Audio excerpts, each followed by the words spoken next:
Siku moja kuna mama mmoja alinitafuta akanieleza situation yake kuhusiana na changamoto zake za ndoa, kwamba hapo kabla alikuwa anaishi vizuri na mume wake, lakini mume wake kuna kazi aliipata.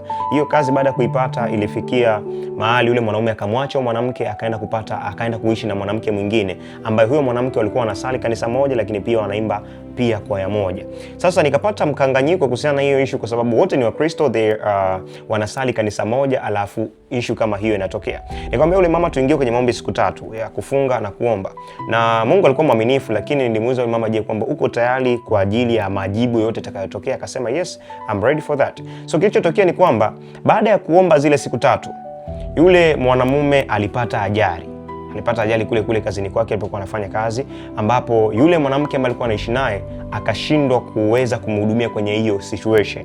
Kwa hiyo ikabidi aweze kurudi kwa yule mke wake mkubwa.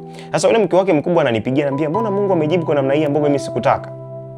Kwa nini nimeleta hii story kwa siku leo? Ni kwamba kuna wakati tunakuwa tunapitia katika maisha ambayo tunaomba vitu ambavyo hatukutarajia kuvipata, lakini Mungu anavileta mbele yetu. Kwa nini? Anavileta ili kuweza kutuandaa kwa ajili ya mazuri makubwa zaidi mbeleni. Ndio maana wakati ule Yusufu anaonyeshwa kwamba mbele atakuja kuwa mtu mkubwa, hakuonyeshwa ni yapi atakayopitia. Laiti kama angeonyeshwa ni yapi atakayopitia, angemwambia Bwana Mungu, hapana, sitaki tena ukubwa, sitaki tena hizi assignment. Kwa hiyo tuwe tayari kwa kile kinachokuja. Ndio maana neno la Mungu linasema kwamba kuna wakati wa kuomba, kuna wakati wa kulia, kuna wakati wa kucheka. Lakini pia katika hizo nyakati zote tunaambiwa kwamba tumshukuru Mungu kwa kila jambo.